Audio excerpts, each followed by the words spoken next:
Hola, ¿cómo están? Bienvenidos a La Esposa del César. Yo soy Michelle Bien y, bueno, La Esposa del César es el proyecto de Strainer para platicar de corrupción y de anticorrupción con palabras que todos podamos entender para que podamos combatir la corrupción con un poquito más que solamente con buenas intenciones. Bien, como en todos los programas vamos a tener noticia, vamos a tener caso, vamos a tener tipología. Seguimos haciendo nuestra lista de los 25 casos de la lista de Transparencia Internacional. Se pone más interesante la cosa. El de hoy está enredado, pero creo que les va a gustar.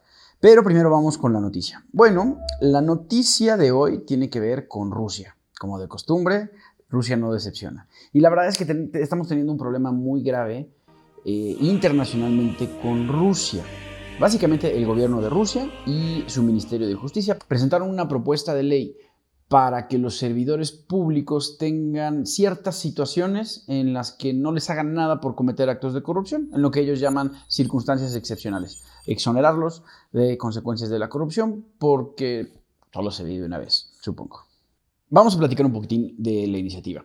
Básicamente, el Ministerio de Justicia presenta una iniciativa al Poder Legislativo de Rusia en el que explican que hay situaciones en las que los servidores públicos no pueden evitar violar las leyes anticorrupción o las reglas anticorrupción. Y bueno, pues que en esas circunstancias será legítimo que reciban sobornos o que extorsionen. Vamos a ver cómo se da la cosa o cómo lo hicieron. Bien, en 2018, Putin presenta un plan anticorrupción. Esto no es espontáneo. La Federación Rusa participa en distintos organismos de anticorrupción, entre ellos el Grupo de Trabajo de Cohecho de la OCDE. Y la OCDE, como sabemos, es una organización internacional que, entre otras cosas, se ocupa de temas de anticorrupción. Y bueno, esta organización, que es de varios países, pues le jala las orejas a los demás países, a cada uno de ellos, a México, a Rusia, a Estados Unidos, a Canadá, para decirle: en esto te estás equivocando, esto es lo que no estás haciendo bien, tal ley es buena, tal ley es mala, etcétera, etcétera, etcétera. Y bueno, la OCDE y la ONU, a través de la Convención de las Naciones Unidas contra la Corrupción, por sus siglas en inglés, le llamaron la atención a Rusia sobre distintas cuestiones de corrupción, transparencia, etcétera. Y entonces Rusia, para cumplir con estas recomendaciones que les hacen los organismos internacionales, pues modifican sus leyes para estar en orden. Bueno, estas recomendaciones que son, pues el organismo te dice: cambia tu ley, haz lo que tengas que hacer para que esto no sea un problema, para que tal cosa no sea un problema, y Rusia lo hace. Bueno, ¿cómo lo hace? En 2018 presenta un plan anticorrupción que cumple con las distintas recomendaciones que le han dado los organismos internacionales y aparentemente empieza a dar resultados. El plan se trata de aplicar más y mejor justicia para los casos de corrupción pública y corrupción de funcionarios públicos. Hasta ahí vamos muy bien. Sin embargo, ahora en 2019 la cosa se pone más interesante. El Ministerio de Justicia de Rusia presentan una propuesta de ley, que esto significa que le está presentando pues su poder ejecutivo, y esta propuesta exenta a los empleados de gobierno que se encuentren en lo que llaman circunstancias excepcionales, y los exenta de cumplir con las normas de combate a la corrupción. ¿Qué normas? Pues las normas que aplican sanciones administrativas, sanciones obviamente monetarias y sanciones penales, castigos penales que tienen que ver con delitos, con cárcel, etc. La versión corta de la iniciativa es que si te encuentras en estas circunstancias excepcionales, pues no te debería de aplicar la ley. La gran pregunta es, bueno, pues ¿qué son estas circunstancias excepcionales? Y el Ministerio de Justicia pues no lo dijo. No dijo nada. Se limitaron a dar un mensaje leído a través de su vocero. Sin embargo, sí se comprometió a dar ejemplos específicos de lo que sí constituye circunstancias excepcionales. ¿Y cuándo van a dar estos ejemplos? Bueno, pues su respuesta fue muy fácil. Después de que voten la ley, después de que el Poder Legislativo de Rusia discuta la ley, entonces ya vamos a dar ejemplos de lo que son circunstancias excepcionales, que todo parece nuevamente muy, muy sospechoso. El mensaje que ellos dan es que en ciertas circunstancias existen razones objetivas, ojo con esta palabra, que hacen imposible que un servidor público, una servidora pública, puedan cumplir con las limitaciones o con las prohibiciones de la ley. Nuevamente, no dan ejemplos específicos, pero sí se acercan un poquitín. ¿A qué se refieren con circunstancias objetivas? Cuestiones que están fuera de su alcance, que son relativas o inherentes a la situación en la que están, como el clima, puede ser. Pareciera chiste, pero no. El vocero del Ministerio de Justicia sí explicó que hay servidores públicos que están en una situación particular y que son a los que podrían aplicar esta nueva iniciativa. Se habló de las ciudades que están dedicadas a un solo ramo de la industria. Tenemos algunas ciudades que solo se dedican o que giran en torno, su economía gira en torno a la extracción de minerales, a la extracción de petróleo, a la fabricación de mercancías. Esto es algo muy común, ciudades que giran en torno a una rama de la industria. En esos casos consideran que pueden presentarse estas circunstancias excepcionales, lo que ellos llaman ciudades cerradas, ciudades que no admiten entrada o salida de otras personas, o que al menos las entradas y salidas están reguladas por sus propias autoridades. Es Rusia. La verdad es que no nos imaginamos cómo puede ser la vida en una de estas ciudades. Lo que ellos llaman el Alto Norte, estas partes que por su geografía y por sus condiciones de clima están pues prácticamente aisladas, básicamente por el frío, regiones como Siberia, etc. Lugares remotos o con población dispersa.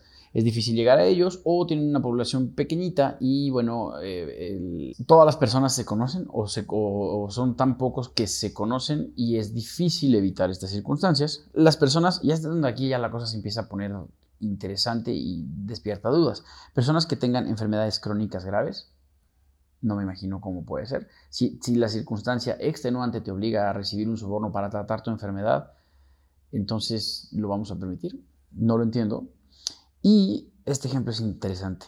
Casos en que el exfamiliar de un funcionario público no quiera declarar el ingreso de sus hijos. Esto a mí me hace pensar que esta ley está diseñada para atender un caso específico. ¿A qué se refieren con exfamiliares? Exesposas, exesposos, y que no quieren declarar los ingresos de cada uno de sus hijos. ¿Hablan de alguien en particular? O sea, ¿quisieran decir algún nombre en específico? No lo sabemos. Pero bueno, se presenta esta iniciativa de ley y ahora tenemos que esperar a ver cómo se desarrolla. Desafortunadamente, esto es un paso atrás, porque Rusia, al estar siguiendo las recomendaciones de los organismos internacionales, de malas o de buenas, está cumpliendo con recomendaciones serias, está cumpliendo con pautas de combate a la corrupción. Tal vez no lo hacen con gusto, tal vez son reformas que se hacen más de forma que de fondo, pero son pasos que nos permiten avanzar. Son elementos que más adelante van a ayudar a defender a los que no son corruptos y van a ayudar a llevar a la justicia a los que sí son corruptos. Así pasa en todos los países y aunque culturalmente sea difícil, la adaptación sea difícil a un régimen como este, son pasos que nos permiten avanzar. Este no, este es un paso hacia atrás, este es un mensaje claro de la administración de Putin donde dice, bueno, sí, pero no, va a haber casos en los que vamos a decir que no hay corrupción y queremos una ley que lo respalde. Está exactamente mal, va en contra de todo el progreso y de todas las tendencias de progreso de anticorrupción y bueno, eso es reprobable, es una vergüenza, esperemos que no pase esta reforma. Perfecto, vamos al caso. Como saben, Transparencia Internacional cumplió 25 años, sacó la lista de los 25 casos de corrupción más icónicos a su criterio, en su opinión, y nosotros estamos revisando esta lista y dándoles nuestra opinión. Hoy toca el caso de Venezuela y las divisas. A grandes rasgos, los hijastros el escándalo gira en torno a que los hijastros del presidente Nicolás Maduro, más otra persona que se llama Raúl Gorrín, todo el grupo se hace llamar Los Chamos, todo muy elegante. Los Chamos abusan de la influencia que tienen y de cómo está estructurado el sistema de cambio de divisas, de comprar monedas de otros países, comprar dólares, comprar yenes, etc., ¿no? Y bueno, desfalcan al gobierno de Venezuela, específicamente a su empresa petrolera, por un poquito más de $1.200 millones. Chulada. Ok, es enredado, voy a hacer mi mejor esfuerzo para platicarlo de forma clara, pero vamos en orden. Esto se da empieza el caso en 2014. El contexto es que Venezuela es un país que tiene una inflación desmedida, ridícula, enorme. La última vez que vimos una inflación de esta naturaleza fue con Zimbabue y llegó el momento en el que Zimbabue tuvo que dolarizarse, utilizar en el comercio el dólar estadounidense como su propia moneda porque sencillamente la moneda, los también dólares de Zimbabue, pues ya no valían nada. Seguramente recordarán haber visto estos billetes de $1 trillón de dólares de Zimbabue. Bueno, pues esto es lo que pasó. Y quien le sigue en la lista es Venezuela con esta inflación. Para los que no lo tenemos completamente claro, la inflación es el costo, el aumento en el costo de la vida. Cada año los precios suben y entonces los salarios tienen que subir y más o menos así se va llevando la cosa. Esta inflación se debe controlar, es trabajo del gobierno controlarlo, mantenerla en niveles pues que sean cómodos. No puede no haber inflación o no es tan recomendable que no haya, pero que sea relativamente baja para que la calidad de vida de las personas no se destruya.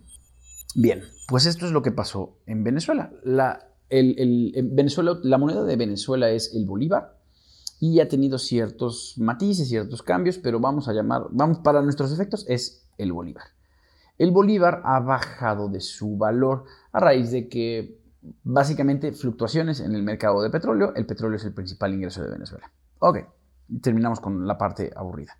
En Venezuela hay dos tipos de cambio. El tipo de cambio es la cantidad de dinero de mi moneda que tengo que dar para recibir una moneda de otra divisa, de otro país. Cuántos pesos tengo que dar por $1, cuántos dólares tengo que cambiar por un yen, cuántos yenes por un euro, etc. Eso es el tipo de cambio. En Venezuela hay dos tipos de cambio. El tipo de cambio oficial, que ese lo fija el Banco Central venezolano, y el tipo de cambio del mercado negro. Así es como se le llama. El tipo de cambio oficial lo fija el gobierno, lo fija el Banco Central de Venezuela y no atiende a las fuerzas del mercado, a lo que la gente está dispuesta a pagar por $1. Dicho de otra forma, Venezuela controla artificialmente el tipo de cambio. Y tienen una regla de que no cualquier persona puede legalmente comprar dólares. Solamente quienes tengan permisos especiales y trabajen para el gobierno pueden comprar dólares, e inclusive solo ciertas posiciones. Entonces, ese tipo de cambio oficial pues no les sirve de mucho a los venezolanos porque no lo pueden comprar si no tienen este permiso especial. Ahora, vamos avanzando. El tipo de cambio oficial de Venezuela es de 20,000 bolívares por $1, ¿ok? Este es el oficial, este es el que declara el gobierno y es aproximado, es 20,000 y un poquito más, pero lo pueden consultar en la página de internet del Banco Central de Venezuela. 20,000 bolívares por $1.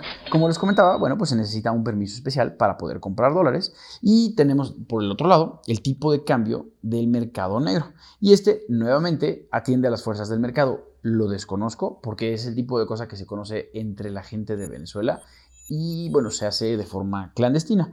Para nuestros efectos, para el ejemplo que les voy a plantear, vamos a pensar que el tipo de cambio del mercado negro es de 100,000 bolívares por $1, 5 veces más. En la calle, comprar $1 cuesta más caro que comprarlo en el banco, pero en el banco solamente lo puedes comprar si eres amigo del presidente. A grandes rasgos. Bien. ¿Qué es lo que hacen estos señores? Pues Raúl Gorrín y los hijastros de Maduro, abusando de su posición de privilegio, notan esta diferencia entre los dos tipos de cambio y piensan, bueno, pues aquí vamos a hacer el negocio de nuestras vidas. Y aquí es donde hay que poner atención. Se pone enredadillo, pero vamos a ver si lo podemos hacer en orden. Número 1. Ellos tienen dólares. Para nuestro ejemplo vamos a pensar que ellos tienen $1. ¿Okay?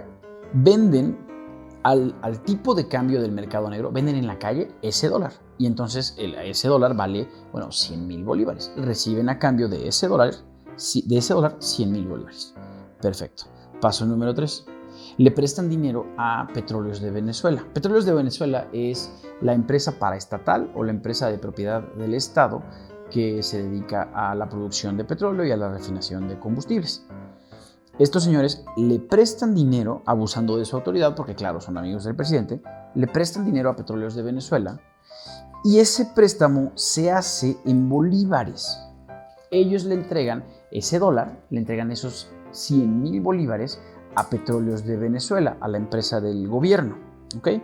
Aunque le entregan bolívares, el préstamo se denomina en dólares. Denominar es a la hora de hacer una transacción, a la hora de hacer nuestro trato, nosotros decidimos en qué moneda se van a hacer los pagos. Podemos hacer un contrato de una venta de frijoles y aunque se venda en México, entre mexicanos podemos denominarlo en yenes. Así se le llama, se puede hacer y es perfectamente permitido.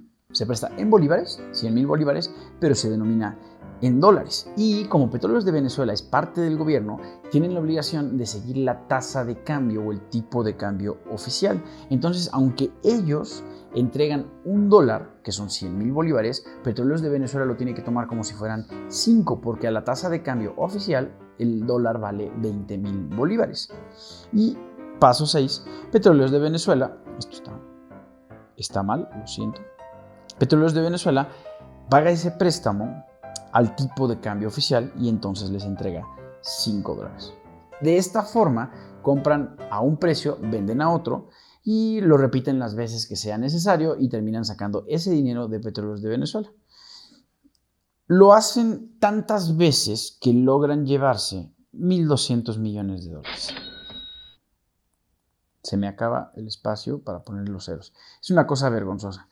Y la versión oficial del gobierno de Venezuela es que, bueno, pues tenemos un tipo de cambio oficial, nosotros tenemos que seguir ese tipo de cambio porque son las disposiciones del Banco Central de Venezuela, y el hecho de que a ellos se les haya permitido hacer esta operación atiende a que son empresarios serios y no tiene nada que ver con que sean los hijastros de Nicolás Maduro. Entre tanto, el desfalco asciende a esta cantidad y al día de hoy solamente se ha metido a la cárcel a una persona, se ha arrestado, llevado a juicio y metido a la cárcel a una persona, y fue al banquero de origen alemán que les lavó el dinero a estos señores. Que es una cosa vergonzosa porque vamos a meter a la cárcel a la persona que lavó dinero. Lavado de dinero ya sabemos que es tomar dinero que viene de delitos y hacerlo pasar por dinero limpio, dinero que no viene de delitos. Si ya sabemos que ese dinero viene de delitos y ya sabemos que este señor lavó el dinero, entonces, ¿por qué no juzgar por aquellos delitos a quienes los cometieron? Pero no, esto es Venezuela y aquí funcionan las cosas de manera diferente. Entre tanto, el señor Matías Krul está en la cárcel y los hijastros de Maduro no. Vamos a la tipología, y hoy estoy muy entusiasmado porque nos toca platicar de una tipología de anticorrupción. Es una cosa interesantísima. Vamos a platicar de las rupias falsificadas. Bueno, como saben, en distintos países se utiliza la moneda que se llama rupia y uno de esos países es India. Ok, bueno, en India tenemos una organización que se llama La Quinta Columna o Fifth Pillar, y es una ONG que se dedica al combate de la corrupción, pero al combate de la corrupción al nivel ciudadano, a ayudar a las personas a combatir la corrupción en sus días, un poquito como la esposa del César. No. Ok, ¿qué son? En este caso, esta ONG se concentró en los pagos de facilitación. Recordemos que los pagos de facilitación son esos sobornos que nosotros pagamos para recibir algo que ya tenemos derecho a recibir. Entonces, por decir una cosa, si en mi país el teléfono, el servicio de telefonía o de internet está en manos del gobierno y yo quiero contratarlo, pero nadie me lo va a conectar a menos de que le dé un soborno pequeñito a la persona, al técnico que se encarga de conectarlo, ese soborno es un pago de facilitación. Lo mismo con el agua, lo mismo con servicios públicos, con trámites, etcétera, etcétera, etcétera. Los pagos de facilitación son muy comunes en países emergentes y de forma específica son muy comunes en la India.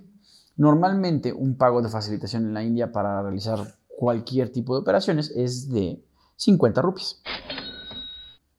Naturalmente esto puede variar, pero estamos hablando de sobornos a escala menor.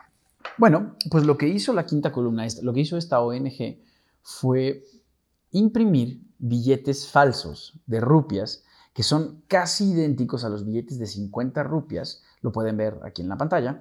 Sin embargo, los imprimen con su logotipo y los imprimen con el número 0. Inclusive el billete dice 0 rupias. Y esto es una forma de protesta. Los distribuyen entre las personas, los regalan, y la idea es que las personas utilicen este dinero para pagar los pagos de facilitación. Cuando lleguen a hacer un trámite y el servidor público o la servidora pública les exija un soborno, saquen este billete falso y se lo entreguen a las personas. La verdad es que a mí no se me habría ocurrido, particularmente porque, bueno, pues cualquier persona que reciba un soborno va a revisar el dinero. Yo entendí que lo que se quería era engañarlos con dinero falso, pero no. La idea detrás de esto y lo que ha sucedido es que los servidores públicos reciben el dinero, revisan el billete, se dan cuenta de que es un billete de 0 rupias y que tiene el logotipo de una organización anticorrupción y los disuade de cometer lo que están haciendo, de cometer su corruptela.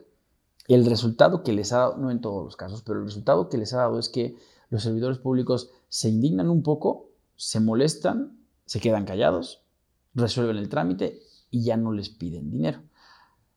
Presumiblemente, o lo que dice la quinta columna, es que al exhibirlos por estar pidiendo sobornos, se les genera tal situación de vergüenza de algo que para ellos era normal, que deciden hacer su trabajo de la forma en que deberían hacerlo sin cobrar dinero.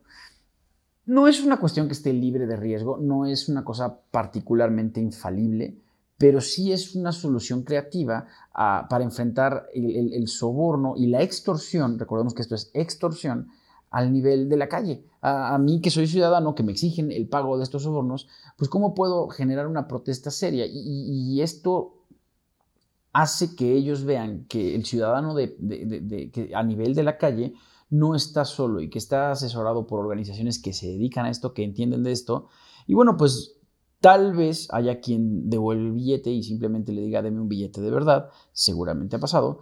Pero entre tanto, a las personas que sí han reaccionado, está funcionando al nivel de concientización y al menos es una forma creativa de tratar de abordar un problema tan grande como este. Perfectísimo.